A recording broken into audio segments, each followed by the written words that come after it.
បាទគុំបងប្អូនមកកាន់ The Story Podcast Season ទី3 Episode ទី9ខ្ញុំសូមចាប់ផ្ដើមវីដេអូដោយការបន់ស្រន់សូមឲ្យបងប្អូនខ្មែរយើងដែលកំពុងតែរស់នៅប្រទេសថៃទទួលបានសុខសុវត្ថិភាពទាំងអស់គ្នាដោយសារតែមានការរញ្ជួយផែនដីមួយដ៏ខ្លាំងនៅកណ្ដាលទីក្រុងបាងកកតែម្ដងណាហើយឮថាមានបាក់អាគារមកដល់ពេលនេះគឺមានមនុស្សកប់នៅក្រោមអាគារហ្នឹងជាង100នាក់ហើយមានស្លាប់មានអីអញ្ចឹងណាខ្ញុំមិនសង្ឃឹមថាមានបងប្អូនខ្មែរយើងនៅក្នុងនោះទេប៉ុន្តែដោយសារតែជាការងារសំណងអញ្ចឹងប្រហែលជាអត់ផុតទេបងប្អូនអើយដែលមានបងប្អូនខ្មែរយើងត្រូវរងផលប៉ះពាល់ពីការរញ្ជួយផែនដីលើកហ្នឹងអញ្ចឹងទេខ្ញុំមានតែបន់ស្រន់សូមឲ្យទេវតាជួយថែរក្សាបងប្អូនខ្មែរយើងគ្រប់ទីកន្លែងជាពិសេសនៅប្រទេសថៃទីក្រុងបាងកកនៅកន្លែងដែលមានបញ្ហាហ្នឹងណាសូមឲ្យសុខសប្បាយទាំងអស់គ្នាខ្ញុំសូមផ្ដល់ក្តីនឹករលឹកបងប្អូនពីចម្ងាយផងចុះបាទអូខេត្រឡប់មករឿងយើងវិញថ្ងៃនេះគឺពិតជាចម្លែកខ្លាំងមែនតើខ្ញុំអត់ដែលឮរឿងបែបហ្នឹងពីមុនមកនោះទេបងប្អូននៅពេលដែលយើងនិយាយដល់ផ្ទះជួលដែលមានខ្មោចអីអញ្ចឹងយើងតែងតែយើងល្មមអាចគិតចេញថាអូប្រហែលជាអញ្ចេះប្រហែលជាអញ្ចោះអញ្ចឹងណាប៉ុន្តែរឿងដែលប្រិយមិត្តផ្ញើមកយើងលើកនេះគឺចម្លែកមហាសែនចម្លែកខ្ញុំហ៊ាននិយាយថាបងប្អូនអត់ដែលឮទេកាលពីមុនមកពិសេសគឺដើមហេតុដែលធ្វើឲ្យផ្ទះជួលនោះខ្លះទៅជាផ្ទះខ្មោចអញ្ចឹងណា Oh my god ទ្វីផ្លត់សាហាវខ្លាំងមែនតើតែម្ដងជារឿងដែលយើងអត់ដែលនឹកស្មានដល់ហើយខ្ញុំអាចបង្ហើបប្រាប់បានថារឿងលើកនេះគឺមានតាក់ទងជាមួយនឹងមុនអាគមអូបអាបធ្វើអំពើសម្លាប់មនុស្សទៀតផងយើងធ្លាប់តែមើលរឿងកុនអញ្ចឹងណាតែខ្ញុំអត់ដែលដឹងទេថានៅក្នុងជីវិតពិតជាមានរឿងរ៉ាវបែបនេះកើតឡើងមែនសាហាវខ្លាំងមែនតើបងប្អូនមនុស្សស្អប់គ្នាកម្រិតណារហូតដល់អាចធ្វើរឿងបែបហ្នឹងបានណាហើយក៏វានាំរឿងបណ្ដាក់គ្នាកាត់រហូតមកដល់ជួបជាមួយនឹងគ្រួសាររបស់ប្រិយមិត្តរបស់យើងហ្នឹងធានាថារឿងមួយនេះគឺអូស្ដាប់ហើយព្រឺសម្បល់ខ្លាំងមែនតែម្ដងហើយវីដេអូនេះគឺ sponsor ដោយសេវាកម្មព្យាបាលមុននៅ The DR អញ្ចឹងសម្រាប់អ្នកដែលមានបញ្ហាមុនមុខខ្មៅមុខស្អាតជាប់ឬក៏បញ្ហាខ្មោចជាដើមយើងទទួលភ្ញៀវជារៀងរាល់ថ្ងៃថាបើអ្នកទាំងអស់គ្នាកំពុងតែកង្វល់រឿងបញ្ហាទាំងអស់ហ្នឹងហើយចង់ស្វែងរកដំណោះស្រាយណាមួយដែលស័ក្តិសមជាមួយនឹងកម្រិតបញ្ហារបស់ពួកយើងអាចឆាតទៅ page clinic The DR បានតោះកុំឲ្យខាត់ពេលវេលាយូរទៅជួបរឿងរ៉ាវរបស់យើងទាំងអស់គ្នា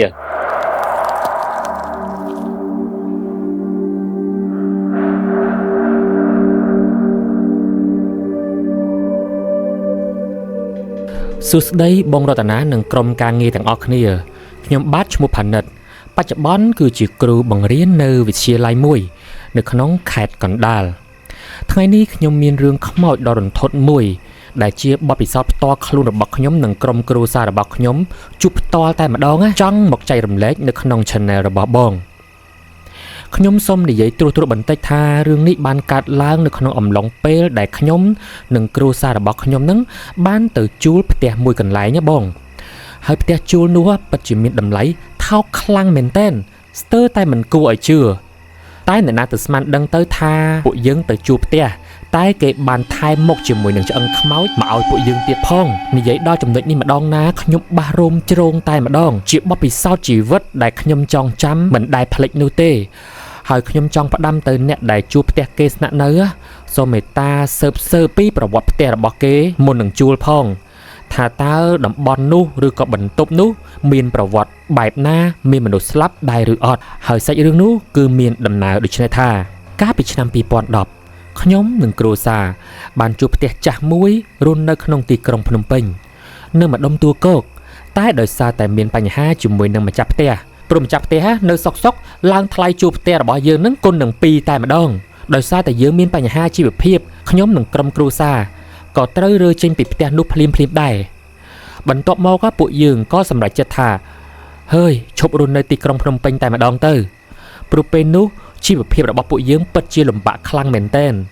ចាំបានថានៅពេលនោះខ្ញុំមានអាយុប្រហែល15ឈានចូល16ឆ្នាំត្រូវទៅរៀនចំណាយច្រើនដែរពុករបស់ខ្ញុំគាត់គឺជាអ្នករត់ឡានឈ្នួលចំណែកឯម៉ែគឺជាអ្នកលក់បាយនៅមុខរោងចក្រខ្ញុំចាំបានថានៅយប់នោះពុកបាននិយាយគ្នាជាមួយម៉ែដោយសំឡេងមួយស្ដាប់ទៅគាត់ដូចជាពិបាកចិត្តខ្លាំងមែនទែនបងគាត់បានប្រាប់ម្ដាយខ្ញុំថាឯងយើងទៅមុខលេងរួចហើយខ្ញុំមួយរយៈនេះអត់សូវមានភ្ញៀវដាក់ឡាននឹងគេសោះសូម្បីតែចង់ទៅដឹកបន្លែឲ្យគេខ្លះក៏គេយកខ្លះក៏គេមិនយកបើនៅតែអញ្ចឹងទៀតលុយដែលយើងប្រឹងសន្សំមុខជាចៃអស់ចាក់ជាពុំខានម្ដាយរបស់ខ្ញុំនៅពេលនោះគាត់អត់បានឆ្លើយតបអ្វីទាំងអស់គាត់គិតតែពីយំព្រ ព្រោះការលក់បាយនៅមុខរោងចក្រក៏មិនមានចំណូលអ្វីច្រើនដែរជីវភាពគ្រួសារមួយភាគធំត្រូវពឹងទៅលើចំណូលពីការរត់ឡានរបស់ឪពុកខ្ញុំទាំងអស់នោះគឺជាយប់ដែលខ្ញុំចាំអត់ភ្លេចទេបងរហូតមកដល់ពេលបច្ចុប្បន្នតែម្ដងខ្ញុំបានសន្យាជាមួយនឹងខ្លួនឯងថាពេលខ្ញុំរៀនចប់ខ្ញុំនឹងខំប្រឹងធ្វើសັບគ្រប់បែបយ៉ាងដើម្បីកុំឲ្យពុកម៉ែស្រក់ទឹកភ្នែកអញ្ចឹងទៀតខ្ញុំពិតជាទទួលយកអត់បានទេយប់នោះពុកខ្ញុំបានប្រាប់ម្ដាយខ្ញុំបន្តថាពួកយើងនឹងត្រូវរើផ្ទះឈប់នៅទីក្រុងហើយព្រោះជីវភាពនៅទីក្រុងចំណាយខ្ពស់ពេកពួកយើងមិនមានលទ្ធភាពនៅទីនេះបន្តនោះទេស្អែកឡើងពុកខ្ញុំក៏បន្តទៅធ្វើការមួយព្រឹកទៀតដោយសារតែគាត់នឹងបានណាត់គ្នាជាមួយគេហើយពេលថ្ងៃទើបគាត់ត្រឡប់មកពីធ្វើការវិញដើម្បីរៀបចំអីវ៉ាន់ហើយនឹងចេញដំណើរតែម្ដងសម្រាប់ខ្ញុំវិញអត់មានពាក្យអ្វីនិយាយច្រើននោះទេព្រោះជាកូនពួកគាត់រស់នៅក្នុងបន្ទុករបស់ពួកគាត់ទោះបីជាគាត់ទៅណាខ្ញុំត្រូវតែទៅតាមគាត់ស្រាប់ទៅហើយតែនៅក្នុងចិត្តក៏នឹកតូចចិត្តដែរមានចិត្តមួយនឹងក៏គិតនឹកដល់មិត្តភ័ក្តិនឹកគ្រូនឹកថ្នាក់រៀនតែធ្វើមិនវាសនាយើងជាកូនអ្នកក្រត្រូវតែប្រឹងរស់តាមប្រេងវាសនាសិនទៅបាទនឹងហើយអ្នកទាំងអស់គ្នាជីវិតពេលខ្លះវាអត់មានជំរឿទេកូនអ្នកមានគេចង់រើសសាលារៀនបែបណាក៏បានពេលខ្លះទៀមទាម៉ូតូទៀមទាឡានអញ្ចឹងទៅតែសម្រាប់កូនអ្នកក្រវិញពេលខ្លះទោះបីជាដើរទៅរៀនក៏ដោយសុំត្រឹមឲ្យតែមានសម្លៀកបំពាក់ស្អាតបាតសុំត្រឹមតែមានសាលារៀនហ្នឹងក៏មិនបានផងអញ្ចឹងពួកយើងបងប្អូនដែលមានឱកាសបានរៀនសូត្រខ្ពង់ខ្ពស់ហើយឬក៏កំពុងតែរៀនសូត្រហើយមានអារម្មណ៍ថារៀង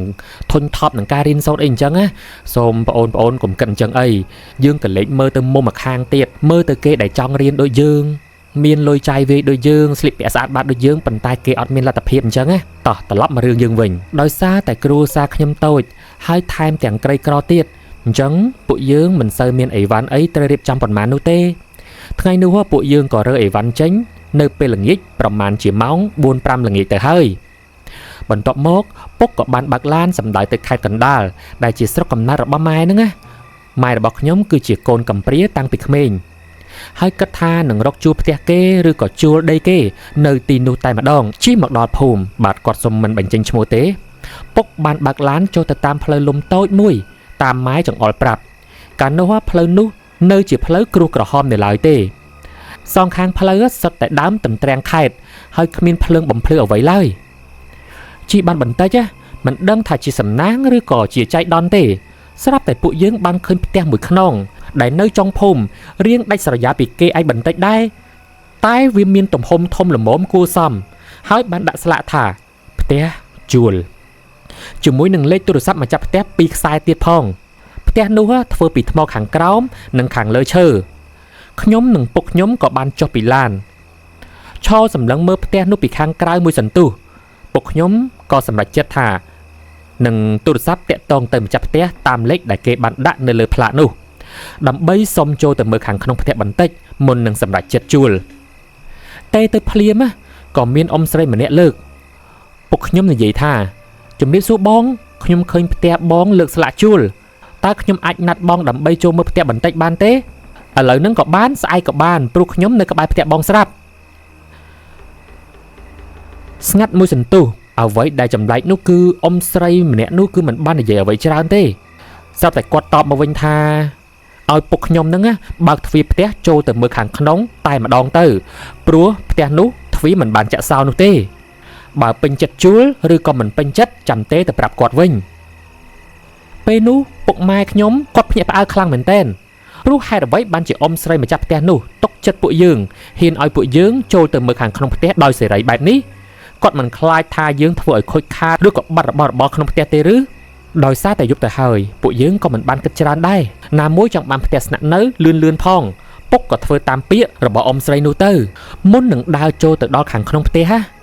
នៅខាងមុខនោះក៏មានកូនឈើកូនស្មៅដុះពាសពេញនឹងតែម្ដងហាក់បីដូចជាគ្មានអ្នកណាគេមើលថែទាំយូរឆ្នាំណាស់ទៅហើយពុករបស់ខ្ញុំក៏បានដកយកមេសោដែលចាក់ទ្វារធំខាងមុខផ្ទះហ្នឹងចេញហើយគាត់ក៏បានដើរចូលទៅមុនខ្ញុំពេលនោះខ្ញុំឃើញសភាពផ្ទះទាំងមូលពិតជាធំទូលាយនិងស្រស់ស្អាតខ្លាំងមែនទែនខុសប្លែកពីសភាពនៅខាងក្រៅផ្ទះដាច់តែម្ដងអាចនិយាយបានថាបើបោះសម្អាតតែបន្តិចផ្ទះនេះគឺអាចចូលរស់នៅបានភ្លាមតែម្ដងហើយផ្ទះនោះមានបន្ទប់គេងខាងក្រោម2និងខាងលើ2 មានបន្ទប់ទឹក2ខាងក្នុងផ្ទះ1និងខាងក្រៅផ្ទះ1មានផ្ទះបាយនិងមានបន្ទប់1នៅខាងក្រោមនឹងជាបន្ទប់ថ្មតែចាក់សោជាប់បន្ទាប់មកខ្ញុំនិងប៉ាក៏បានចេញទៅខាងក្រៅផ្ទះដើរមើលមួយជុំឃើញថាដីផ្ទះនេះទូលាយល្អមែនទែនអាចដាំដើមឈើដាំបន្លែបានរួចឪពុករបស់ខ្ញុំក៏បានពិភាក្សាជាមួយនឹងម៉ែនៅក្នុងឡានវិញថាពួកគាត់សម្រេចថាជួលផ្ទះនេះហើយឪពុករបស់ខ្ញុំក៏បានទេទៅអ៊ំស្រីម្នាក់នោះម្ដងទៀតដើម្បីនិយាយគ្នាពីថ្លៃផ្ទះអ្វីដែលគួរឲ្យភ្ញាក់ផ្អើលនោះគឺថាថ្លៃជួលផ្ទះនេះថោកខ្លាំងមែនទែនគឺត្រឹមតែ 15,000 រៀលតែប៉ុណ្ណោះក្នុងមួយខែពួកយើងស្ទើរតែមិនជឿត្រជាក់ខ្លួនឯងបន្ទាប់ពីនិយាយថ្លៃគ្នារួចពុកខ្ញុំក៏ឆ្លៀតសួរពីបន្ទប់ដែលចាក់សោជាប់នោះថាវាជាបន្ទប់អ្វីពេលនោះអ៊ំស្រីក៏និយាយថាបន្ទប់នោះគឺជាបន្ទប់ដាក់អីវ៉ាន់ចាស់ៗរបស់គាត់ចាំព្រឹកស្អែកគាត់នឹងឲ្យគេមករើអីវ៉ាន់នោះចេញហើយពេលនោះម្ដាយរបស់ខ្ញុំក៏បាននិយាយថាឯងមិនផ្ទះនេះថោកម៉េះប៉ុណ្ណាប៉ុណ្ណៃតម្លៃត្រឹមតែ 5-10 ម៉ឺនដូចជាមិនសមវ៉ៃតិចមានអីកើតឡើងដឹងពុកខ្ញុំគាត់ក៏តបថាអើយប្រហែលជាម្ចាស់ផ្ទះគេមិនចង់ទុកផ្ទះគេចោលហ្នឹងពេលដែលមានអ្នកជួលអញ្ចឹងគេបានមើលថែទាំបោះសម្អាតអញ្ចឹងប្រសើរជាងទុកផ្ទះចោលឯងមិនឃើញទេថាផ្ទះនេះវាចាស់ទ្រុឌទ្រោមកម្រិតណាស្មៅដុះពេញទៅនឹងឬវាជាបុណ្យសំណាងយើងក៏ថាបានដែរដែលអាចរកបានផ្ទះស្អាតហើយតម្លៃត្រឹមតែប៉ុណ្្នឹងអញ្ចឹងខ្ញុំក៏សប្បាយចិត្តមួយយ៉ាងដែរត្រឹមតែម៉ាក់វាឯងលក់បាយក៏អាចទប់ជាប់ដែរអញ្ចឹងចំណូលដែលខ្ញុំរកបានមកពីការរត់ឡានណាភ្នំពេញកណ្ដាលមកជាសល់ជាពំខានគ្រួសារយើងនឹងលេងលំបាកដូចនៅភ្នំពេញទៀតហើយតោះកុំគិតអីច្រើនពេកយប់អីក្រោយមកខ្ញុំនឹងពុកក៏សេរីផ្លូវរកកន្លែងបើកឡានចូលសម្រេចថាចូលស្នាក់នៅផ្ទះនេះក្នុងយប់នោះតែម្ដង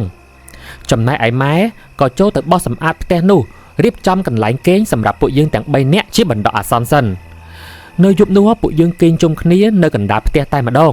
ព្រោះនឿយហត់ពេកគិតថាចាំស្អែកចាំរៀបចំបោះសម្អាតបន្ទប់ដើម្បីនៅតាមក្រោយប្រហែលជាម៉ោង 2 យប់នៅសុកខ្ញុំស្រាប់តែឈឺបត់ជើងតូចសំណាងនៅខាងលើមានបន្ទប់ទឹកមួយខ្ញុំក៏ដើរទៅបត់ជើងនៅទីនោះពេលដែលខ្ញុំកំពុងតែបត់ជើងហ្នឹងចម្លែកខ្លាំងមែនទែនខ្ញុំមានអារម្មណ៍ដូចជាមាននរណាគេម្នាក់កំពុងតែឈរសម្លឹងមើលខ្ញុំរហូតដោយសារតែផ្ទះហ្នឹងខាងលើធ្វើអំពីឈើអញ្ចឹងជញ្ជាំងសល់ប្រឡោះខ្លះអាចមើលទៅខាងក្រៅបានអញ្ចឹងជាពិសេសនៅខាងក្រោមផ្ទះបានខ្លះព្រោះមានពន្លឺជះព្រាលពីបង្អួចលើផ្ទះដែលពុកខ្ញុំបើកចោលតែក៏មិនច្បាស់នោះទេខ្ញុំក៏ចេះតែរពឹសភ្នែកមើលនេះមើលនោះតាមប្រឡោះមួយដែលនៅជញ្ជាំងនោះស្រាប់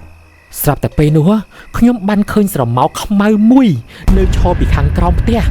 ខ្ញុំឃើញច្បាស់ខ្លាំងមែនតើណាបងសម្លឹងមើលមកខ្ញុំភ្ញាក់ឲ្យព្រឺសម្បល់ពេញខ្លួនតែម្ដងឡើងសបែកគិនគក់ព្រឺពេញខ្លួនខ្ញុំព្យាយាមក្រឡេកមើលម្ដងទៀតស្រាប់តែមិនឃើញអ្វីសោះបែរជាឮសូរសំឡេងដូចជាមនុស្សដើរនៅពីខាងក្រោមផ្ទះទៅវិញហើយនៅខាងក្រោមផ្ទះហ្នឹងដោយសារតែវាមានស្លឹកឈើងាប់ច្រើនពួកយើងអត់ទាន់បោះសម្អាតនោះទេខ្ញុំឮសូរសំឡេងក្រឹកគឺឮសូរដូចជាមនុស្សជន់ស្លឹកឈើអញ្ចឹងតែខ្ញុំខំគិតថាប្រហែលជាសត្វឆ្កែឬក៏កណ្ដុរអីវាដើរជន់ហើយប្រឹងបន្លប់ចិត្តខ្លួនឯងអញ្ចឹងហើយខ្ញុំមិនហ៊ានងាកមើលបន្តទៀតទេខ្ញុំកាន់តែភ័យបុកពោះបឹបប្រញាប់បត់ជើងទៅឲ្យរួចដើរយ៉ាងលឿនទៅគេងក្បែរពុកម៉ែវិញមិនហ៊ានសំបីតែងាកមើលក្រោយបាទសម្រាប់អ្នកដែលជួបហេតុការណ៍បែបហ្នឹងឬក៏ពួកយើងធ្លាប់ទៅបត់ជើងមានអារម្មណ៍បែបហ្នឹងប្រកាសជាយល់នៅសភាពបែបហ្នឹងថាប្រកាសថាគឺយើងអត់ហ៊ានងាកមើលអីផ្ដេសផ្ដាសទេអារម្មណ៍ចង់ឃើញប៉ុន្តែអត់ចង់ឃើញប្រកាសអ្នកទាំងអស់គ្នាយល់អារម្មណ៍ហ្នឹងខ្លាចខ្មោចតែចង់ឃើញខ្មោចតែបើសួរថាឲ្យចង់ឃើញមែនតែនអត់ចម្លើយគឺថា no អីព្រឹកស្អែកឡើងអ៊ំស្រីម្ចាស់ផ្ទះក៏បានជួលមនុស្ស 2-3 នាក់មកកាប់ឆ្ការព្រៃនៅខាងមុខផ្ទះនិងរៀបចំជួសជុលកន្លែងណាដែលមានបាក់បែកឲ្យពួកយើងមួយចប់តែម្ដងប្លែកតែបន្ទប់ដាក់អីវ៉ាន់គឺគាត់មិនទាន់រើចេញនោះទេគាត់ថាផ្ទះគាត់ចង្អៀតពេកចាំគាត់ទុកដាក់រួចរាល់សិនចាំមកយកអីវ៉ាន់នៅក្នុងបន្ទប់នោះចេញពេលនោះម៉ែនិងពុកខ្ញុំក៏ឆ្ងល់ដែរព្រោះតម្លៃផ្ទះនេះថោកសោះហេតុអ្វីបានជាអ៊ំស្រីម្ចាស់ផ្ទះមករៀបចំផ្ទះឲ្យពួកយើងរស់នៅបានយ៉ាងល្អយ៉ាងនេះទៅវិញតែពួកខ្ញុំក៏មិនបានគិតច្រើនដែរព្រោះសម័យនោះបានផ្ទះជួលស្អាតហើយតម្លៃថោកអញ្ចឹងដូចរើសបានកំណត់អញ្ចឹងក្រោយមកម៉ែរបស់ខ្ញុំក៏បានបញ្ចាំខ្សែករបស់គាត់នឹងចំនួនលុយសុទ្ធក្នុងកុងត្រាជួលផ្ទះរយៈពេលកន្លះឆ្នាំហើយខ្ញុំបានចុះឈ្មោះរៀនបន្តនៅសាលានៅក្នុងភូមិចិត្តនោះដោយពុកនៅតែរត់ឡានដដែលនឹងពីខេត្តកណ្ដាលទៅភ្នំពេញចំណែកឯម៉ែខ្ញុំវិញគាត់ធ្វើនំលក់និងលក់បាយនៅសាលារៀនដែលខ្ញុំរៀនផ្ទាល់តែម្ដងប៉ុន្តែរំលងបានប្រមាណជា2 អាទិត្យក្រោយមក គ្រួសាររបស់ខ្ញុំក៏ចាប់ផ្ដើមបានជួបប្រទះនៅរឿងចម្លែកជាច្រើនជាបន្តបន្ទាប់នៅល្ងាចថ្ងៃមួយនៅពេលដែលខ្ញុំចេញពីរៀនគួរត្រៀមប្រឡងឆមាសលើកទី1នៅពេលនោះម៉ោងប្រហែល6ល្ងាចទៅហើយមិត្តភ័ក្តិរបស់ខ្ញុំក៏បបួលគ្នាទៅញ៉ាំអីបន្តិចចាំទៅផ្ទះពួកយើងក៏គិតថាទៅទិញដូងផឹកម្នាក់មួយទៅបានហើយរួចក៏អង្គុយនិយាយគ្នាលេងនៅក្រោមដើមពោធិ៍ក្រោយសាលាពួកម៉ែរបស់ខ្ញុំឲ្យតែនៅជុំគ្នាវាតែងតែចំអន់ខ្ញុំជាមួយនឹងសុណាដែលជាសិស្សស្រីរៀនជាមួយខ្ញុំហើយរលើកខ្ញុំប្រកែកតែរហូតហ្នឹងហើយពួកគេក៏តបវិញថាមិនចាំបាច់លាក់ទេគ្រាន់តែមើលភ្នែកគេដឹងដល់ក្រយ៉ៅខ្ញុំទៅហើយខ្ញុំក៏លួចសាច់តិចហើយក៏និយាយតបវិញថាអញមិនហ៊ានស្រឡាញ់គេទេអើយអញក្រសឹងស្លាប់ហ្នឹងចិញ្ចឹមគេមិនរស់ទេ ពួកយើងក៏និយាយគ្នាលេងពីនេះពីនោះនាំគ្នាសើចពេញតែនឹងអញ្ចឹងទៅស្រាប់តែភ្លាមនោះខ្ញុំមានអារម្មណ៍ចេះតែរយក៏យូរទៅកាន់តែរយទៅអញ្ចឹងណាខ្ញុំក៏គិតថាប្រហែលជាខ្ញុំហត់នឿយពេកហើយខ្ញុំក៏លាពួកម៉ែរបស់ខ្ញុំសុំត្រឡប់ទៅផ្ទះមុនរៀបនឹងចេញមកហើយហ្នឹងសុកណាក៏ដើរមកពីចម្ងាយមកដល់ខ្ញុំក៏និយាយថាមិញនរណាគេឡើងជិះកខ្ញុំអូខែងមានគ្នា4នាក់អីមិនឥឡូវឃើញតែ3នាក់អញ្ចឹងនេះគឺជាសម្ដីរបស់សុកណាធ្វើឲ្យពួកយើងមើលមុខគ្នាមីងម៉ង់ហើយក៏តបថាលេងសើចមែនអត់ទេពួកយើងមកតែគ្នា3នាក់តាតាំងពីដើមមកហើយក៏អត់មាននរណាគេឡើងជិះកខ្ញុំដែរសុកណាឯងស្វាំងភ្នែកតែដឹងសុកណាប្រកែកថាអត់ទេនាងឃើញច្បាស់ណាស់ទោះបីជានាងមើលពីចម្ងាយមែនតែនាងពិតជាបានឃើញមនុស្សម្នាក់ជិះពីលើកខ្ញុំមែនគេពាក់អាវសប៉ុន្តែខោឬក៏សំពត់ក៏មិនដឹងដែរសក់រាងខ្មៅហើយវែងបន្តិចកាន់តែស្ដាប់មិនដឹងជាយ៉ាងម៉េចពេលនោះពួកខ្ញុំបែរជានាំគ្នាសើចទៅវិញសុកណានាងអៀនពេកក៏រត់ចេញទៅបាត់ទៅខ្ញុំមិនបង្អង់យូរក៏បញ្ឆេះម៉ូតូជិះមកតាមនាងដែរហើយខ្ញុំក៏និយាយលួងនាងថាកុំដើរអីចាំខ្ញុំជូនទៅផ្ទះអីសុកណាក៏តបថាខំប្រាប់ហើយបែរជាមិននាំគ្នាសើចនាងទៅវិញចាំមើលថ្ងៃក្រោយចង់កើតអីក៏កើតទៅគ្មាននរណារវល់ទេហើយក៏នាងបែរមុខទៅវិញមុខឡើងក្រហមតែម្ដងតែចង់ប្រាប់ថាផ្ទះរបស់នាងនៅក្បែរសាលានេះទេអញ្ចឹងនាងក៏ឆ្លើយតបវិញថាផ្ទះគេនៅក្បែរសាលាទេគេមានជើងគេចេះដើរទៅខ្លួនឯងហើយគឺនាងនិយាយបែបខឹងអន់ចិត្តជាមួយខ្ញុំអញ្ចឹងនិយាយរួចសុកណាក៏រត់ទៅបាត់ទៅខ្ញុំតបអីសឹងតែមិនតាន់ដោយគិតថាប្រហែលជានាងខឹងខ្លាំងហើយអញ្ចឹងទោះបីជាបកស្រាយយ៉ាងណាក៏មិនតាន់ដែរខ្ញុំក៏សម្រេចចិត្តត្រឡប់បកម៉ូតូទៅផ្ទះវិញសិនទៅចាំស្អែកចាំទៅសុំទោសនាងពេលជិះម៉ូតូមកដល់ផ្ទះវិញម៉ោងប្រហែល7យប់ទៅហើយពេលនោះភ្លើងម៉ូតូរបស់ខ្ញុំក៏បានបែកបញ្ចាំងទៅចំជណ្ដើរផ្ទះស្រាប់តែខ្ញុំហាក់បីដូចជាឃើញមនុស្សប្រុសម្នាក់ឈរអោនមុខនៅមុខកម្មជណ្ដើរតែម្ដងភ្លាមនោះខ្ញុំភ័យណាស់ភ្ញាក់ឲ្យព្រឺតឈប់ម៉ូតូងក់យកដៃញីភ្នែកព្រោះខ្លាចខ្លួនឯងនឹងស្រវាំងភ្នែកតែក្រោយពីញីភ្នែករួចខ្ញុំក៏មិនបានឃើញស្រមោលមនុស្សម្នាក់នោះទៀតដែរថ្ងៃនោះពុកនិងម៉ែបានទៅបុណ្យសពអ្នកនៅក្នុងភូមិទើបផ្ទះខ្ញុំងងឹតគ្មានអ្នកបើកភ្លើងខ្ញុំឈប់ភ័យបន្តិចហើយក៏បើកទ្វាររបងចូលផ្ទះបើកភ្លើងតាមធម្មតានឹងមិនបាននិយាយប្រាប់រឿងនោះទៅដល់ពុកម៉ែទេខ្លាចគាត់ថាខ្ញុំចេះតែនិយាយផ្ដេសផ្ដាសអញ្ចឹងចូលដល់ក្នុងផ្ទះខ្ញុំក៏រៀបចំខ្លួនដើម្បីងូតទឹករំចាំពុកម៉ែត្រឡប់មកវិញនឹងអាចញ៉ាំបាយជុំគ្នាចម្លែកណាស់ពេលនោះខ្ញុំមានអារម្មណ៍ថាមានមនុស្សនៅក្បែរខ្លួនខ្ញុំដើរតាមជានិច្ចតែម្ដងខ្ញុំឮសូរដង្ហើមរបស់គេ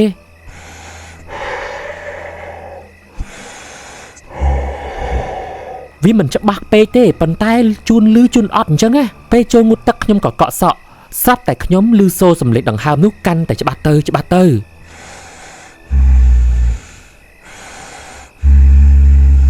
លើកនេះខ្ញុំឮច្បាស់ខ្លាំងមែនទែនខ្ញុំភ័យណាស់តែខ្ញុំមិនហ៊ានបើកភ្នែកនោះទេព្រោះខ្លាចសាប៊ូនឹងហូរចូលភ្នែកបញ្ញាប់ចាក់ទឹកលាងសក់យ៉ាងលឿនបើកភ្នែកមកវិញខ្ញុំប្រឹងមើលជុំវិញខ្លួនតែអត់ឃើញអ្វីសោះតែបេះដូងខ្ញុំនៅបុកឌឹបនៅឡើយស្រាប់តែខ្ញុំបានឮសូរសំឡេងមនុស្សនិយាយគ្នានៅក្រោមផ្ទះខ្ញុំគិតថាប្រហែលជាពុកម៉ែមកវិញហើយខ្ញុំក៏ហៅថាពុកម៉ែមកវិញហើយមែនស្ងាត់ជ្រាបស្ងាត់ជ្រងំតែម្ដងខ្ញុំក៏ហៅម្ដងទៀតពុកម៉ែមកវិញមែនខ្ញុំហៅពីរបីដងហើយនៅតែអត់មានអ្នកឆ្លើយខ្ញុំក៏ស្រែកបណ្ដើរដើរទៅមើលខាងក្រោមផ្ទះបណ្ដើរព្រោះសំឡេងសន្ទនានោះគឺតំណងចេញពីមុខបន្ទប់ថ្មដាក់អីវ៉ាន់ក្រោមផ្ទះទៅដល់ខ្ញុំអត់ឃើញអ្នកណាគេសោះខ្ញុំចាប់ផ្ដើមមានអារម្មណ៍មិនស្រួលមែនទែនហើយក៏ចាប់ផ្ដើមរំលឹកពីសម្ដីរបស់សុកណាប្រាប់ខ្ញុំថានាងបានឃើញនរណាគេជិះពីលើកខ្ញុំ ហើយខ្ញុំរយក៏ឲ្យចង់បាក់កាពីល្ងាចថែមទាំងមកដល់ឃើញបរោះឈោអោនមុខនៅកម្មចិន្តាហើយនឹងជួបសម្លេងចម្លែកបែបនេះទៀតខ្ញុំក៏ប្រញាប់ស្លៀកពាក់ទៅអង្គុយចាំពុកម៉ែនៅតូបគេលក់សាំងនៅលើផ្លូវធំខាងមុខវិញមិនហ៊ាននៅផ្ទះម្នាក់ឯងទេខ្ញុំច្បាស់ណាស់ថាផ្ទះនេះប្រកាសជាមានអ្វីកើតឡើងហើយខ្លួនខ្ញុំឡើងក្តៅពេលនោះពេលពុកម៉ែមកដល់វិញខ្ញុំបានប្រាប់ពួកគាត់ពីរឿងដែលខ្ញុំបានជួបទាំងអស់តាំងពីក្បាលល្ងាចតែខឹងណាស់ពួកគាត់មិនជឿខ្ញុំទេពួកគាត់គិតថាប្រហែលជាខ្ញុំនឹងឈឺក្តៅខ្លួនរវើរវាយឃើញនេះឃើញនោះផ្ដេសផ្ដាស់ទៅវិញ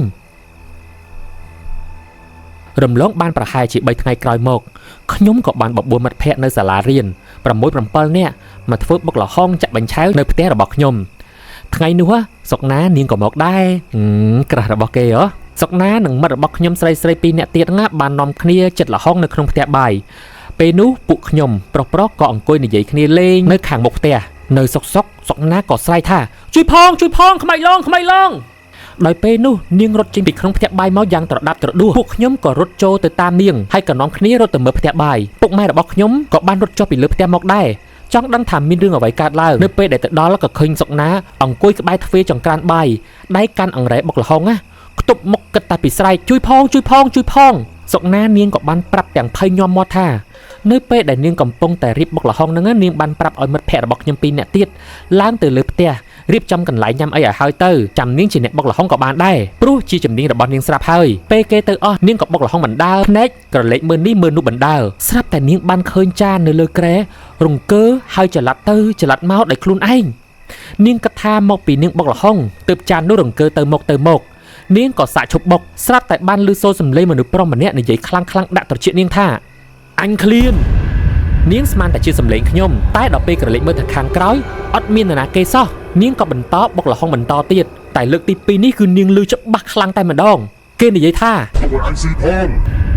ហើយនាងក៏ស្រែកយកតែម្ដងពុកនិងម៉ែរបស់ខ្ញុំបានឮហើយក៏មើលមុខគ្នាហើយពួកគាត់ក៏ក្រឡេកមើលមុខខ្ញុំដំណាលគ្នាតែម្ដងពួកគាត់បានត្រឹមតែលួងលោមចិត្តសុកណាដោយប្រាប់ថាប្រហែលជានាងស្រវាំងភ្នែកហើយព្រោះគ្មានខ្មោចឯណាចេញមកឡងទាំងថ្ងៃអញ្ចឹងទេក្រោយមកមិត្តរបស់ខ្ញុំក៏បានប្រញាប់លាទៅផ្ទះវិញទាំងតក់ក្រហល់ទាំងអស់គ្នាតែម្ដងគឺពួកយើងអស់អារម្មណ៍សប្បាយរលីងចំណែកឯខ្ញុំវិញពេលនោះចាប់ផ្ដើមគិតនៅក្នុងចិត្តហើយថាផ្ទះនេះប្រកាសជាមានខ្មោចព្រោះថ្ងៃមុនខ្ញុំក៏បានឃើញដែរមិនបងអង្គយូរខ្ញុំក៏បាននិយាយរឿងនេះប្រាប់ពុកម៉ែគាត់ក៏ថាគ្មានអ្វីទេកូនបើមានខ្មោចមែនគេចេញមកឡងយើងយូរហើយពុកនិងម៉ែក៏មិនដែលជួបអ្វីប្លែកៗដែរនិយាយទៅពុកម៉ែរបស់ខ្ញុំគឺរឹងមែនតែម្ដងគាត់នៅតែមិនជឿព្រោះពួកគាត់មិនដែលជួបផ្ទាល់ភ្នែកអញ្ចឹងទាំងដែលពួកគាត់នៅផ្ទះនឹងផ្ទាល់អញ្ចឹងវាសមហេតុសមផលដែរបាទរឿងខ្មោចនេះមួយគឺបងប្អូនមិនអាចខឹងអ្នកណាគេបានទាំងអស់ដោយសារតែអ្នកជឿនៅតែជឿអ្នកដែលមិនជឿនៅតែមិនជឿហើយអ្នកដែលមិនជឿហ្នឹងទោះបីជាយើងអូសគាត់បៀមព្រះទៅស្បត់ក៏គាត់អត់ជឿដែរលុះត្រាតែគាត់ហ្នឹងបានជួបផ្ទាល់អញ្ចឹងបានគេថាមិនជឿកុំប្រមាទរំលងបាន2ថ្ងៃពេលនោះប្រហែលជាម៉ោង9យប់ឮសូរតែចង្រិតយំលាយឡំជាមួយនឹងសំឡេងទូរទស្សន៍ខាងក្រោមផ្ទះដែលពុកខ្ញុំមើលប្រដាល់ខ្ញុំនៅលើផ្ទះជាមួយនឹងម៉ែពួកយើងបាននិយាយគ្នាលេងពីនេះពីនោះស្រាប់តែពួកយើងបានឮសូរសំឡេងពុករបស់ខ្ញុំស្រែកពីខាងក្រោមយ៉ាងខ្លាំងអូយខ្ញុំឮបែបហ្នឹងភ្លាមទាំងខ្ញុំទាំងម៉ែដែលគេងនៅខាងលើផ្ទះក៏ស្ទុះចុះមកខាងក្រោមម៉ែរបស់ខ្ញុំក៏សួរពុកថាឯងមានរឿងអីពេលនោះពុកក៏បានប្រាប់ថាពេលគាត់កំពុងតែអង្គុយមើលទូរទស្សន៍កម្មវិធីប្រដាល់ហ្នឹងនៅជាន់ខាងក្រោមផ្ទះសុកគាត់ក៏ឃើញប៉ៅអ៊ីរង្គើលន់ឮសូរងឺតដូចជាមានមនុស្សអង្គុយអញ្ចឹងអូហើយសុកកង្ហាលនៅជាប់ជញ្ជាំងក៏បើកដោយខ្លួនឯងដឹងថាមិនស្រួលហើយក្រោយមកពុករបស់ខ្ញុំក៏ធ្វើសញ្ញាថាកុំមាត់នាំគ្នាឡើងទៅគេងលើផ្ទះទាំងអស់គ្នាទៅហាក់ដូចជាគាត់ជឿហើយថានៅក្នុងផ្ទះនេះច្បាស់ជាមានព្រលឹងវិញ្ញាណពួកអមនុស្សរស់នៅហើយយប់នោះពួកយើងគ្មាននរណាគេម្នាក់ហ៊ានគេងបិទភ្នែកនោះទេបើកភ្នែកបិទភ្នែកឆ្លាស់គ្នារហូតដល់ព្រឹកតែម្ដងព្រឹកថ្ងៃបន្ទាប់ពុកនិងម៉ែរបស់ខ្ញុំក៏ធ្វើចង្ហាន់មួយស្រាក់យកទៅប្រគេនព្រះសង្ឃនៅវត្តបំណងឧទ្ទិសផលបុណ្យឲ្យដល់វិញ្ញាណដែលពួកយើងបានឃើញហើយពួកគាត់ក៏ចេញទៅធ្វើការតាមធម្មតាដោយគិតថាអត់អីហើយថ្ងៃនោះម៉ោងប្រហែលជា 6 កន្លះល្ងាចបន្ទាប់ពីមកពីលក់ដូរវិញម៉ែក៏ទៅងូតទឹកពីងខាងក្រោយផ្ទះតែបន្តិចក្រោយមកគាត់ក៏ឈប់ងូតហើយប្រញាប់ដើរចូលមកក្នុងផ្ទះវិញយ៉ាងលឿនដោយគាត់បាននិយាយប្រាប់ខ្ញុំនិងពុកថា ពេលដែលគាត់រៀបចំងូតទឹកហ្នឹងណាគាត់បានលឺសូរសំឡេងដូចមនុស្សកំពុងតែឆងូតទឹកចាក់ទឹកឆនៅក្បែរខ្លួនគាត់អញ្ចឹងពេលដែលគាត់ឈប់ចាក់គេក៏ឈប់ចាក់ពេលដែលគាត់ចាប់ចាក់ទឹកគេក៏ចាក់ដែរលឺហើយគឺគាត់ព្រឺឆ្អឹងខ្នងខ្លាំងមែនទែនហើយខ្ញុំវិញព្រឺឆ្អឹងខ្នងខ្ញាក់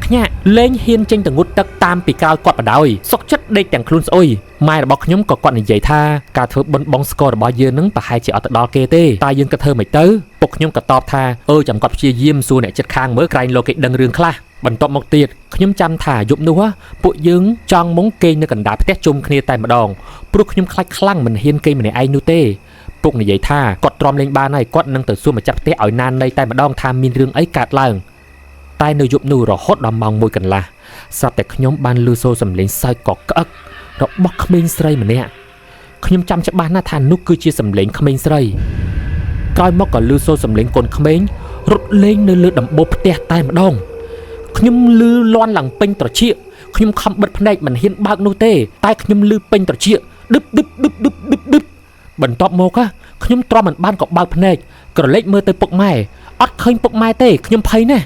ស្រាប់តែខ្ញុំឃើញបុរសម្នាក់និងមនុស្សស្រីម្នាក់ព្រមជាមួយនឹងក្មេងស្រីម្នាក់ពួកគេស្លៀកខ្មៅទាំងអស់បង្ហាញខ្លួនឆោអោនមុខចុះនៅសសរកណ្ដាលផ្ទះតែម្ដងភ្នែករបស់ពួកគេឡើងខៀវមុខរលួយរលេះមើលមិនយល់នោះទេសរសេរមកដល់ត្រឹមនេះខ្ញុំបុកពួបឹបតែម្ដងបងអើយព្រោះតាំងពីកើតមកគ្មានអ្វីគួរឲ្យខ្លាចជាងទស្សនវិជ្ជាដែលខ្ញុំឃើញនោះទេបងអើយពុកម៉ែរបស់ខ្ញុំមិនដឹងបាត់ទៅណាសុកទុកឲ្យខ្ញុំគេងនៅតែឯងខ្ញុំខំបិទភ្នែកសូត្រធម៌នមោតស្សៈនឹងធម៌ដែលខ្ញុំចេះទាំងអម្បាម៉ានគឺខ្ញុំសូត្រចេញមកទាំងអស់ហើយក៏រត់ត្បល់ចូលទៅក្នុងភួយវិញតែអត់កើតសោះពេលនោះដៃខ្ញុំនិងជើងខ្ញុំរឹងអស់រលីងហើយពួកគេចេះតែរំកិលចុះមកបន្តិចម្ដងមករកខ្ញុំបែកញើសពេញខ្លួនជោកភ្នែករបស់ខ្ញុំក៏រលេចទៅមើលខ្មោចស្រីនោះហាក់ដូចជាគាត់ចង់និយាយអ្វីមកកាន់ខ្ញុំអញ្ចឹងតែខ្ញុំអត់ច្បាស់ទេហើយក៏ប្រឹងអត់ដង្ហើមរហូតដល់សន្លត់គេងលក់ពីពេលណាក៏មិនដឹងផងភ្ញាក់ដឹងខ្លួនឡើងម្ដងទៀតក៏ភ្លេចបាត់ទៅហើយខ្ញុំមិនដឹងខ្លួនសោះថាយប់មិញខ្ញុំគេងលក់តាំងពីស្មាណាពេលនោះខ្ញុំខ្លាចពេករហូតដល់គេងលក់ផងក៏មិនដឹងភ្ញាក់ឡើងខ្ញុំក៏ប្រញាប់ចុះទៅខាងក្រោមផ្ទះរកពុករកម៉ែក៏ឃើញពួកគាត់កំពុងតែហូបបបរពួកគាត់មិនដឹងអីនោះទេខ្ញុំក៏រត់ទៅអោបពួកគាត់ប្រាប់ថាសូមឲ្យពុកទេទៅរកអ៊ំស្រីម្ចាស់ផ្ទះនោះទៅថាតើផ្ទះនេះធ្លាប់មានមនុស្សស្លាប់អត់ខ្ញុំទ្រាំលេងបានហើយហេតុអ្វីបានជាមានប្រលឹងខ្មោចនៅតែវល់មិនទៅចាប់ជាតិសោះអញ្ចឹងពុកខ្ញុំក៏ដាក់ស្លាបព្រាបបរចុះហើយក៏យល់ស្របនឹងយោបល់ខ្ញុំដែរព្រោះគាត់ក៏គិតតាំងពីយប់ជាមួយនឹងម៉ែរួចហើយថាព្រឹកនេះគាត់នឹងខលទៅរកអ៊ំស្រីម្ចាស់ផ្ទះដើម្បីសួរនាំពីប្រវត្តិផ្ទះជួលដែលមានតម្លៃថោកមួយនេះពេលខលទៅភ្លាមអ៊ំស្រីនោះក៏មកដល់ផ្ទះយើងភ្លាមដំបូងដឹងអត់គាត់ប្រកែកថាផ្ទះគាត់គ្មានរឿងអីកើតឡើងទេគឺជាផ្ទះធម្មតាតើតែពុកខ្ញុំគម្រាមថាបើមិននិយាយការពិតតាក់ទងនឹងប្រវត្តិផ្ទះនេះទេពួកខ្ញុំនឹងរើចេញមុនកងត្រាជាជាពុំខាននិយាយចុះនិយាយឡើងទើបអ៊ំស្រីនោះដាច់ចិត្តព្រមប្រាប់ការពិតថាការពិតទៅផ្ទះនេះគឺជាផ្ទះរបស់កូនប្រុសបង្កើតរបស់គាត់ហើយគេបានស្លាប់កាលពី5ឆ្នាំមុនពោលគឺនៅក្នុងអំឡុងឆ្នាំ2005ហើយការស្លាប់របស់កូនគាត់គឺដោយសារតែត្រូវអំពើគេដំបូងពួកគាត់មិនបានចាប់អារម្មណ៍ទេគិតថាជាការស្លាប់ធម្មតាតែក្រោយមករំលងមិនបានមួយអាទិត្យផងទាំងប្រពន្ធនិងកូនស្រីរបស់គេអាយុ5ឆ្នាំក៏បានជួបគ្រោះថ្នាក់ចរាចរណ៍ស្លាប់ទាំងពីរនាក់ទៅតាមគ្នាតែម្ដងគឺត្រឹមតែមួយអាទិត្យតែប៉ុណ្ណោះអ៊ំស្រីមានអារម្មណ៍ថាចម្លែកខ្លាំងមែនទែនគាត់ក៏បន្តទៀតថាគាត់ក៏បានទៅរកគ្រូបញ្ជាន់រូបដើម្បីមើលអញ្ចឹងទើបគាត់ដឹងថាការពិតមិនមែនជាការស្លាប់ចៃដន្យនោះទេដែលគុំប្រសាស្រីនិងចៅស្រីរបស់គាត់ជួបគ្រោះថ្នាក់តែមកពីគេដែលជាអ្នកខាប់ប្រលឹងកូនប្រុសរបស់គាត់ហ្នឹងបានបញ្ជាឲ្យទៅខាប់យកប្រពន្ធហើយនឹងកូនរបស់ខ្លួនឲ្យមកនៅជាមួយតែម្ដងព្រោះគេខឹងខ្លាំងពេកដោយសារតែកូនប្រុសរបស់គាត់ហ្នឹងជាអ្នកលក់ដូរបោះដុំអីវ៉ាន់ទូទៅនៅក្នុងផ្សារមួយហើយមានតុបបញ្ឆិតគ្នាតែបន្តិចគេចំណែនយើងគេឃើញយើងមានម៉ូយច្រើនជាងលក់ដាច់ជាងហើយម្យ៉ាងក៏ធ្លាប់មានរឿងតសម្ដីតិចតួចជាមួយគ្នាស្រាប់គឺរឿងដណ្ដើមម៉ូយគ្នានឹងឯងដោយសារតែម៉ូយចាស់របស់គេហ្នឹងបែកចិត្តមកទិញកូនប្រុសរបស់គាត់វិញអញ្ចឹងធ្វើឲ្យគេគិតថាកូនប្រុសរបស់គាត់ហ្នឹងនិយាយដើមគេផ្ដេសផ្ដាស់ទៅម៉ូយរបស់គេហ្នឹងបែកចិត្តគេក៏កើតកំណត់អាក្រក់ធ្វើបែបនេះទៅនៅពេលដែលអ៊ំស្រីនោះដឹងហើយគាត់ឈឺចិត្តណាស់តែគាត់មិនចង់ជាប់កម្មពៀជាមួយគេដល់ជាតិក្រោយសូមឲ្យគេទទួលកម្មពៀដែលគេសាងដោយខ្លួនឯងអញ្ចឹងទើបគាត់សូមឲ្យគ្រូនោះជួយរំដោះតែប្រលឹងកូនប្រុសនិងកូនប្រសាគ្រូសារបស់គេនឹងឲ្យត្រឡប់មកនៅក្នុងធាតុរបស់គេវិញទៅបានហើយពុក ខ្ញុំស្ដាប់ហើយគាត់ហួសចិត្តខ្លាំងមែនតែនតែគាត់នៅតែសង្ស័យហេតុអ្វីបានជាអ៊ំស្រីនោះភាកច្រើនណានិយាយសរសើរពីកូនប្រុសរបស់គាត់រហូតគាត់និយាយទៅរៀបរាប់ទៅមកសឹងតែ98ទៅ99%ទៅហើយនិយាយតែពីកូនប្រុសរបស់គាត់ពូកែយ៉ាងម៉េចល្អយ៉ាងម៉េចសុភាពយ៉ាងម៉េចស្រឡាញ់គ្រួសារយ៉ាងម៉េចអញ្ចឹងណាតែចំពោះកូនប្រសានិងចៅរបស់គាត់វិញគាត់និយាយមិនដល់5%ផងហើយអ៊ំស្រីនោះបន្តទៀតថាកូនប្រុសរបស់គាត់ស្រឡាញ់ផ្ទះនេះណាព្រោះកូនប្រុសរបស់គាត់គឺជាអ្នកសាងសង់ផ្ទះមួយខ្នងនេះដោយផ្ទាល់ដៃក្រោយពេលដែលពួកគេរៀបការរួចដែលរឹតតែហួសចិត្តជាងនេះទៅទៀតនោះគឺថានៅក្នុងបន្ទប់ដែលគាត់ចាក់សោជាប់នោះគឺមានធាតុកូនប្រសាស្រីរបស់គាត់ដាក់តម្កល់នៅទីនោះអូបានន័យថាពួកគាត់នៅជាមួយនឹងធាតុខ្មោចតាំងពីដើមហើយអញ្ចឹងបានចេះតែឃើញនេះឃើញនោះអញ្ចឹងហើយបានថាអ្នកទាំងអស់គ្នាពេលដែលទៅជួបផ្ទះឬក៏ជួបបន្ទប់អីមួយសូមឲ្យប្រយ័ត្នប្រយែងស៊ើបសួរច្បាស់លាស់អញ្ចឹងណាឃើញទេចូលនៅតាំងពីដើមមកអត់ដឹងថាមានធាតុខ្មោចនៅក្រោមផ្ទះទីបំផុតទើបយើងដឹងថាហេតុអីគាត់និយាយពីកូនប្រសារបស់គាត់តិចម្លេះព្រោះការនៅរស់គាត់មិនពេញចិត្តនឹងកូនប្រសាស្រីរបស់គាត់នោះទេគាត់មិនចង់ឲ្យប្រឡឹងកូនប្រុសរបស់គាត់និងកូនប្រសារបស់គាត់នឹងនៅជាមួយគ្នានោះទេដោយគាត់យកធាតុកូនប្រុសរបស់គាត់និងចៅស្រីរបស់គាត់នឹងយកទៅតម្កល់នៅវត្តក្នុងភូមិរួចរាល់លើកលែងតែធាតុកូនប្រសាស្រីរបស់គាត់តែប៉ុណ្ណោះដែលគាត់ទុកចោលនៅក្នុងបន្ទប់នោះជាយូរឆ្នាំមកហើយអូ my god និយាយដល់ចំណុចនេះម៉ែខ្ញុំក៏និយាយកាត់គាត់ថាមិនប្រាប់ពួកខ្ញុំឲ្យដឹងផងតាំងពីដំបូងទុកឲ្យពួកខ្ញុំរស់នៅផ្ទះរួមគ្នាជាមួយនឹងធាតុខ្មោចកូនប្រសាស្រីរបស់គាត់ទៅកើតម៉ែថារួចអ៊ំស្រីម្ចាស់ផ្ទះនោះក៏សុំទោសយើងឡើងញ័រមាត់ហ្មងហើយគាត់ប្រាប់ថាកុំឲ្យពួកខ្ញុំនឹងរករឿងគាត់ឬក៏និយាយលេចលឺទៅខាងក្រៅបន្តទៀតអីចំណែកឯថ្លៃជួបផ្ទះបងមុនទាំងប៉ុន្មានគាត់សងឲ្យពួកយើងគ្រប់ចំនួនតែម្ដងទន្ទឹមនឹងនោះពុកខ្ញុំក៏បានសួរថាអមើយហេតុអីក៏អ៊ំចិត្តដាច់ម្លេះចំពោះកូនប្រសាស្រីរបស់ខ្លួនឯងមនុស្សស្លាប់បាត់ទៅហើយធ្វើបាបប្រលឹងគ្នាបន្តទៀតធ្វើអីទោះកាលនៅរស់ស្អប់គ្នាប៉ុណ្ណាក៏ដោយសូមពេលគ្នាស្លាប់ទៅហើយនឹងធ្វើអំពើល្អជាមួយគ្នាផងទៅអញ្ចឹងតើបានប្រលឹងអ្នកទាំង3មិនបានទៅចាប់ជាតិព្រោះប្តីនិងកូនគេនៅអាឡោះអាល័យវិញ្ញាណប្រពន្ធនិងម្ដាយរបស់គេនៅចាំផ្ទះតែឯងអញ្ចឹងណា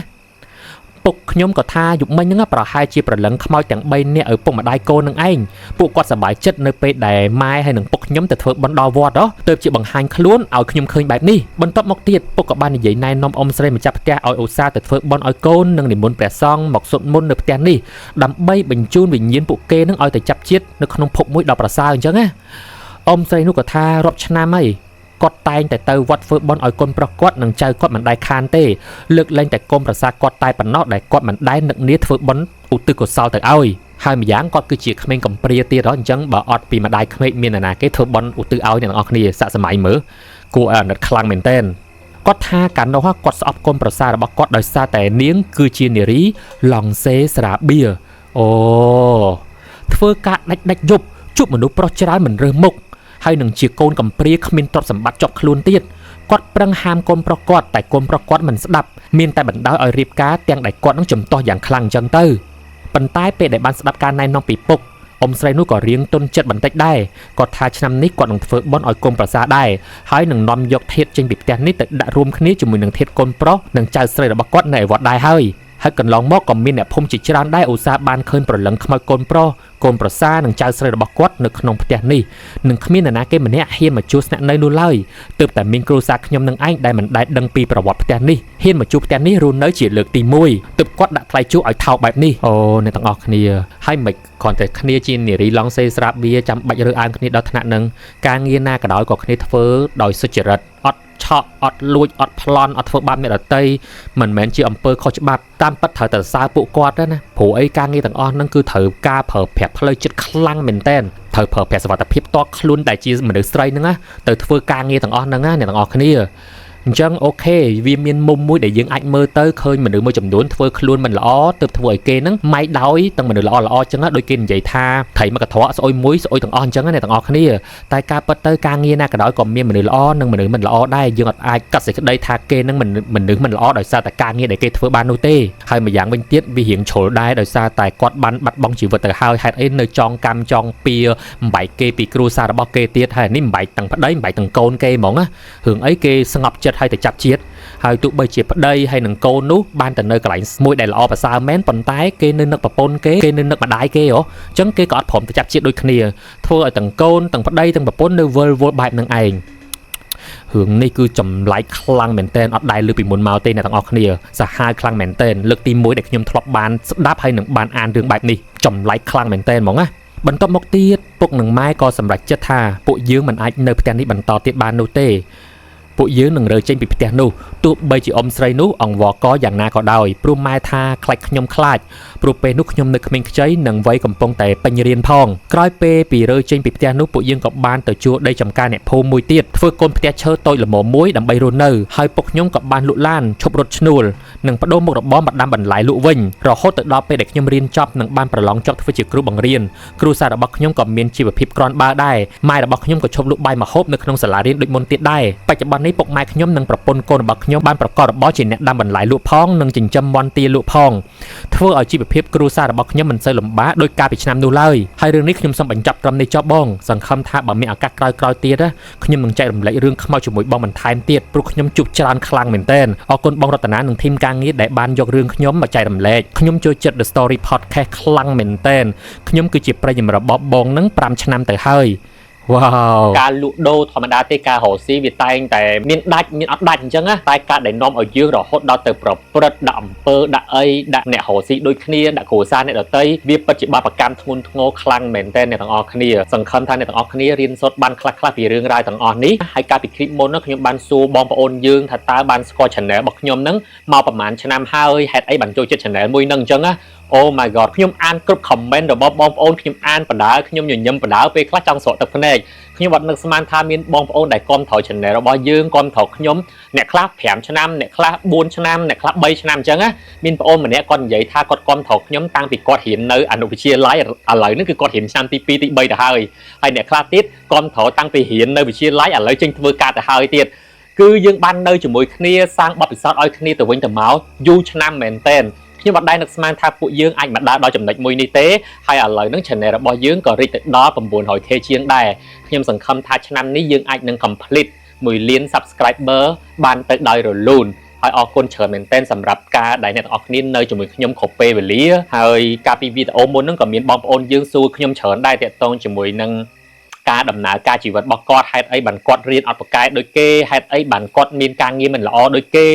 េហេតុអីជីវិតរបស់គាត់នឹងនៅពេលដែលគាត់ចេញរកស៊ីជួបតែការបរាជ័យអញ្ចឹងណានិយាយរួមបានន័យថាហេតុអីបានជីវិតរបស់គាត់ជួបតែរឿងអាក្រក់អញ្ចឹងអត់ដែរជួបរឿងសំណាងដូចគេសោះខ្ញុំអត់ចង់ឲ្យប្រិយមិត្តរបស់ខ្ញុំមានអារម្មណ៍បែបនេះទេបងប្អូនមានដឹងអត់តម្រាំយើងកើតចេញមកបើកភ្នែកមើលពិភពលោកហ្នឹងណាគឺសំណាងមួយនៅក្នុងចំណោម400 trillion ដងដែលយើងអាចមានសិទ្ធិចេញមកខាងក្រៅនឹងប្រកួតប្រជែងជាមួយនឹងមេជីវិតដទៃអញ្ចឹងណាអញ្ចឹង400 trillion ខ្ញុំអត់ដឹងថាអាពាក្យ trillion ហ្នឹងប្រែមកជាខ្មែរហ្នឹងគេហៅអីគេកោតដងអញ្ចឹងហ្នឹងហើយ400កោតដងឬក៏400លានកោតដងក៏ខ្ញុំអត់ច្បាស់ដែរតែកាត់ចេញមកយើងមួយនេះដែលសំណាងខ្លាំងបំផុតមានកាយសម្បទាសពគ្រប់បែបយ៉ាងអញ្ចឹងហើយយើងអត់ឲ្យគុណតម្លៃទៅលើរឿងហ្នឹងយើងមកអង្គុយសោកសៅទៅលើជីវិតរបស់យើងខ្ញុំគិតថាវាអត់គួរបីធ្វើអញ្ចឹងទេគឺគ្រប់ពេលវេលាអ្នកទាំងអស់គ្នាត្រូវតែប្រាប់ខ្លួនឯងថាយើងគឺជាមនុស្សដ៏អស្ចារ្យអញ្ចឹងទេយើងត្រូវតែរៀនប្រើប្រាស់ជីវិតនឹងឲ្យមានតម្លៃបំផុតអត់មាននរណាគេអាចហាមឃាត់យើងបាននោះទេបើសិនជាខ្លួនយើងអត់អនុញ្ញាតដូច្នេះទេឈប់ឲ្យគំនិតអ្នកដទៃឈប់ឲ្យ environment ជុំវិញខ្លួនយើងហ្នឹងមកកំណត់ជោគវាសនាយើងទៀតទៅចង់ធ្វើអីធ្វើនឹងទៅបើវាមិនប៉ះពាល់ទៅដល់ជីវិតអ្នកដទៃមិនប៉ះពាល់ទៅដល់សង្គមមិនខុសច្បាប់វាគឺជាសិទ្ធិរបស់យើងអ្នកទាំងអស់គ្នាចំណាយពេលវេលាច្រើនពេកឯក្នុងការយកចិត្តអ្នកដទៃបាន try to be fit in ជាមួយនឹងសង្គមអញ្ចឹងណាយើងចំណាយថាមពលខ្លាំងមែនទែនទៅលើមនុស្សដែលមិនស័ក្តិសមទទួលបាននៅអ្វីដែលយើងផ្ដល់ឲ្យគាត់ខ្ញុំគិតថាយើងគួរតែដល់ពេលឯក្នុងការមើលថែទាំខ្លួនឯងផ្ដល់កម្លាំងចិត្តឲ្យខ្លួនឯងហើយឈប់រំពឹងក្តីសង្ឃឹមពីអ្នកដទៃដោយបង្វិលក្តីសង្ឃឹមហ្នឹងដាក់មកលើខ្លួនយើងអភិវឌ្ឍការមើលងាយរបស់អ្នកដទៃការស្អប់អ្នកដទៃឬក៏ការខឹងសម្បាររបស់ពួកយើងឲ្យចេញទៅជាវត្ថុមួយឲ្យចេញទៅជាលទ្ធផលមួយឧទាហរណ៍ដូចជីវិតខ្ញុំអញ្ចឹងខ្ញុំនៅពេលដែលផុស content ណាមួយទៅមានបងប្អូនមើលច្រើនប្រកាសណាមានអ្នកចូលចិត្តហើយនឹងអ្នកមិនចូលចិត្តហើយអ្នកដែលមិនចូលចិត្តយើងឯងតែងតែ share បន្តចែករំលែកបន្តពីគំនិតរបស់ពួកគាត់មកលើខ្ញុំបើមិនជាខ្ញុំបណ្ដោយឲ្យគំនិត negative ទាំងអស់នោះប៉ះពាល់ទៅដល់ការគិតរបស់ខ្ញុំប៉ះពាល់ទៅដល់ជីវិតរបស់ខ្ញុំអ្នកទាំងអស់គ្នាគិតថាខ្ញុំមានពេលវេលាមកអង្គុយនៅមុខវីដេអូនឹងថតជូនអ្នកទាំងអស់គ្នាទៀតអត់ទេមែនអត់ខ្ញុំអត់ដែលស្គាល់គាត់ពីមុនមកទេគាត់គឺជានរណាគេម្នាក់នៅតាមបណ្ដាញសង្គមដែលយើងអត់ដែលជួបមុខគ្នាអត់ដែលស្គាល់ឈ្មោះគ្នាអត់ដែលរាប់អានគ្នា ពេលខ្លះគាត់គ្រាន់តែ scroll វីដេអូមកក៏ឃើញវីដេអូខ្ញុំហើយក៏មើលហើយក៏មិនពេញចិត្តក៏បញ្ចេញគំនិតរបស់គាត់ហ្នឹងមកក្នុងវីដេអូហ្នឹងអញ្ចឹងទៅហើយសួរថាហេតុអីបានយើងត្រូវយកចិត្តទុកដាក់ទៅលើមនុស្សដែលយើងអត់ដែលស្គាល់គ្នាសោះអត់ដែលប៉ះពាល់គ្នាសោះអត់ដែលជួបមុខគ្នាសោះហើយប្រហែលថាមួយជីវិតហ្នឹងគឺយើងនឹងមិនជួបគ្នាតែម្ដងហេតុអីបានយើងត្រូវចំណាយធម៌ពលរបស់យើងទៅលើមនុស្សម្នាក់ហ្នឹងត្រូវអត់នឹងហើយដូចគ្នាអ្នកទាំងអស់គ្នាមនុស្សគឺតែងតែចូលមកជីវិតយើងដើម្បីចេញទៅវិញអត់មានស្អីដែលគង់វង្សនៅជាមួយយើងរហូតទេសូម្បីតែខ្លួនយើងក៏ត្រូវចេញទៅវិញនៅថ្ងៃណាមួយដែរប៉ិតអត់មាននរណាគេអាចនៅជាមួយយើងមួយជីវិតទេទាំងសង្សារប្តីប្រពន្ធកូនឪពុកម្ដាយរបស់យើងត្រូវរៀនទទួលស្គាល់ថាគ្រប់គ្នានឹងចាក់ចេញពីយើងនៅថ្ងៃណាមួយវាគឺជារឿងដោយសោកសៅប៉ុន្តែវាជាការពិតនឹងគឺជាអ្វីដែលយើងត្រូវតែទទួលហើយត្រូវតែត្រៀមខ្លួនដើម្បីទទួលដូចគ្នាដូច្នេះទេសួរថាបើសិនជាយើងចង់ធ្វើអីមួយហើយត្រូវបានពួកគាត់ហាមឃាត់មិនយល់ស្របហើយយើងក៏ធ្វើទៅតាមគាត់ទាំងដែលមិនមានការពិចារណាផ្ទាល់ខ្លួនឯងដោយយើងផ្ដិចផ្ដួលទៅលើគំនិតអ្នកដទៃខ្លាំងពេកចុះបើនៅថ្ងៃណាមួយពួកគាត់ចាក់ចេញទៅសម្ដីរបស់គាត់នឹងនៅ affect ទៅលើការសម្រេចចិត្តរបស់យើងទៀតអត់ហើយតើយើងនឹងត្រឡប់ទៅធ្វើរឿងដែលយើងចង់ធ្វើបន្តទៀតអត់ខ្ញុំធ្លាប់បានអត្ថបទមួយគេបាននិយាយថាក្នុងពេលឥឡូវហ្នឹងដែលយើងកំពុងតែនិយាយគ្នាហ្នឹងកំពុងតែធ្វើសកម្មភាពរាល់ថ្ងៃអ្នកទាំងអស់គ្នាកំពុងតែមើលវីដេអូខ្ញុំហ្នឹងគឺមានមនុស្សម្នាក់ទៀតកំពុងតែសម្លឹងមើលយើងមនុស្សហ្នឹងគឺតាមយើងគ្រប់សកម្មភាពតែម្ដងហើយម្នាក់ហ្នឹងគឺជាខ្លួនយើងនៅអនាគត5ឆ្នាំឬ10ឆ្នាំទៀតដោយគាត់នឹងមកស្ដីបន្ទោសឲ្យយើងថាបើយើងមិនព្រមធ្វើនៅអ្វីដែលធ្វើឲ្យខ្លួនឯងប្រសើរឡើងយើងចំណាយពេលស្ដាប់អ្នកដទៃច្រើនពេកយើងចំណាយពេលយកចិត្តអ្នកដទៃច្រើនពេកអត់ខ្វល់ពីខ្លួនឯងព្យាយាមធ្វើឲ្យខ្លួនឯងនឹងល្អនៅក្នុងខ្សែភ្នែកអ្នកដទៃទាំងដែលខ្លួនឯងរស់នៅយ៉ាងដណ្ដាបដណ្ដួលព្រមមិនមែនជាខ្លួនឯងអញ្ចឹងណាហើយកាន់តែសោកសៅនឹងខ្ញុំធ្លាប់ឃើញសង្សារមួយចំនួននៅពេលដែលដៃគូរបស់គាត់នឹងបែកចិត្តទៅស្រឡាញ់មនុស្សណាម្នាក់ទៀតណាគឺគាត់ខ្លួនឯងនឹងព្យាយាមធ្វើមិនឲ្យល្អដោយមនុស្សដែលសង្សារខ្លួនទៅស្រឡាញ់បែកចិត្តទៅស្រឡាញ់អញ្ចឹងណាវាសោកសៅខ្លាំងមែនតើព្រោះអីគេក្តីស្រឡាញ់មួយត្រូវតែកាត់ចេញមកពីគេស្រឡាញ់យើងជាខ្លួនយើងគេស្រឡាញ់យើងនៅក្នុងនាមជាយើងទោះបីជាគេត្រឡប់មកស្រឡាញ់យើងដោយសារតែយើងនឹងដូចម្នាក់នោះតើមានតម្លៃអីព្រោះគេមិនស្រឡាញ់យើងផងនឹងគេស្រឡាញ់ដោយសារតែយើងនឹងព្យាយាមធ្វើឲ្យដូចម្នាក់នោះតើត្រូវអត់ហើយយើងនឹងហត់នឿយព្រោះការសម្ដែងមិនមែនជារបស់ពិតវាអត់បានយូរអង្វែងនោះទេមិនយូរមិនឆាប់អ្នកទាំងអស់គ្នានឹងនឿយហត់ហើយនឹងបោះបង់ចោលដោយខ្លួនឯងហើយអានឹងឯងដែលធ្វើឲ្យពួកយើងនឹង burn out ពីការងារ burn out ពីការសិក្សាដោយសារតែពួកយើងនឹងអត់បានសួរដល់សំណួរឲ្យដល់ឫសគល់នៃបញ្ហាថាតើហេតុអីបានយើងធ្វើការងារហ្នឹងយើងធ្វើការងាររងថ្ងៃដើម្បីអីយើងរៀននឹងដើម្បីអីយើងចង់ធ្វើអីយើងចង់ទៅណាមនុស្សដែលគាត់មានគោលដៅច្បាស់លាស់គឺគាត់រស់នៅរងថ្ងៃបើកភ្នែកដើម្បីទៅ complete គោលដៅខ្លួនឯងតែម្ដងបើកភ្នែកឡើងគឺដើម្បីទៅធ្វើការងារហើយសាងក្តីសម័យឲ្យខ្លួនឯងតែម្ដងទោះបីជានឿយហត់ឈឺ stress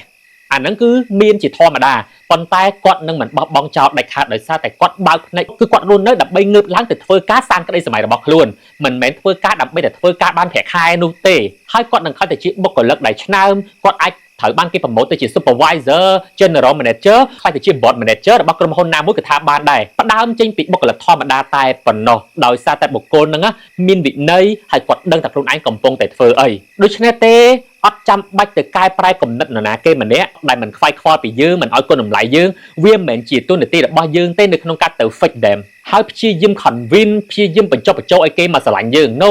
មនុស្សអត់ស្រឡាញ់យើងគឺអត់ស្រឡាញ់យើងមនុស្សដែលស្រឡាញ់យើងគឺស្រឡាញ់យើងអត់ចាំបាច់មានហេតុផលទេសូម្បីតែខ្លួនយើងពេលខ្លះទៅជួបមនុស្សណាតាមផ្លូវឬក៏ឃើញគេតាមបណ្ដាញសង្គមអត់ដែលស្គាល់គ្នាណាហើយក៏អត់ដែលមានរឿងជាមួយគ្នាដែរអ្នកនរគ្នាធ្លាប់មានអារម្មណ៍ហ្នឹងហ៎គឺអត់ចូលចិត្តម្នាក់ហ្នឹងតែម្ដងបានន័យថាសូម្បីតែយើងអត់ចូលចិត្តមនុស្សគ្រប់គ្នាផងរឿងអីទៅ convince ឲ្យអ្នកដទៃ100នាក់ទាំង100នាក់មកចូលចិត្តយើងត្រូវអត់ចឹងទេការងាររបស់យើងរាល់ថ្ងៃគឺរស់នៅដើម្បីធ្វើការសាងក្តីសម័យរបស់ខ្លួនឯងផ្ដោតតែម្យ៉ាងគត់ធ្វើមិនឲ្យខ្លួនឯងរីកចម្រើនឡ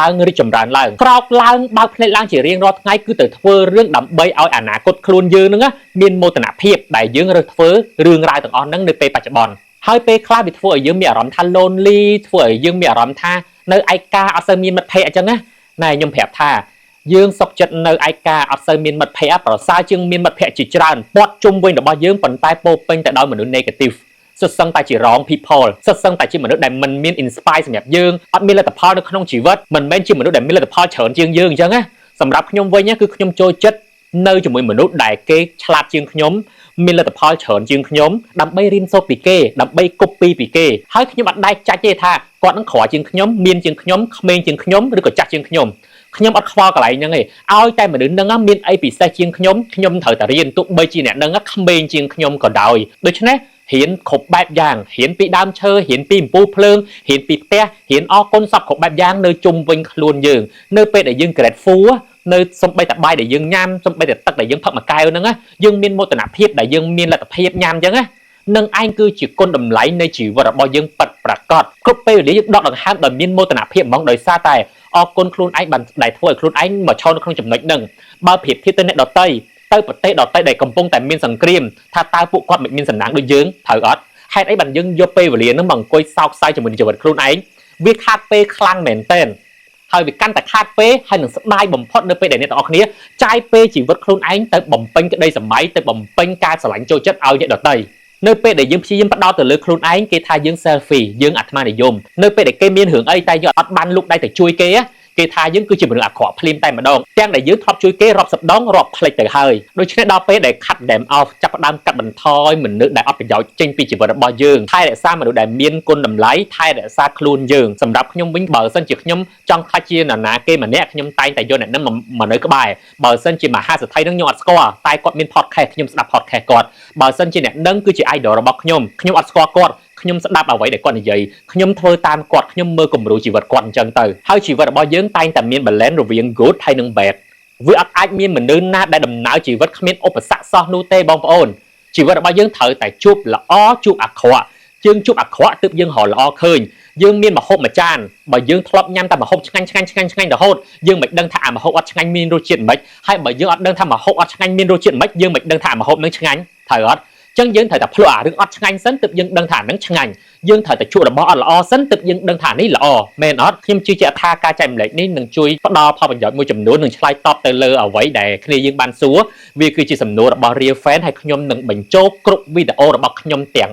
mình tha video the story podcast nè sơ podcast rồi còn deep talk nô tê nhom chi diếm thôi ở video là bao dương nâng căn tại miên côn đầm lấy hơi phụ dương căn tại chật nật chùm mùi kia sần khâm thật ngày nam muối dương nâng ban chụp kia đợi to được trong cảm thi nam muối đại chỉ lẽ cái ai cái chốn là bỏ kia dương nó ở con trần chun po ở nơi tầng kia học sinh miền ban hiền bậc cai hơi nâng đi chậm rãi chỉ riêng rồi ngày chân tên này tầng kia cứ khúc business bậc nhóm mình tha để đi professional clinic hàng cả so e sắp nâng là tập pause bài cứ miền là pause là tiếng để phụ dương chậm rãi tranh bị bét đôn phơi láng cất cu khăng mình tên từ lời quality con hợp hiệp group sự và cam tầng cứ dương cất cú dọc chất tục đặt khang mền tên hai chị bị xe cứ đầm lái thôi mấy ở affordable thôi mấy ở bom ôn từ tôi dọc bàn thôi thay nén phần tay quân ở phép cứ dưng dọc hai standard chun này tầng kia chân bảo sẵn cho chất nhóm complete com thở nơi một chấm mười này nhóm thơ phong ở quân trần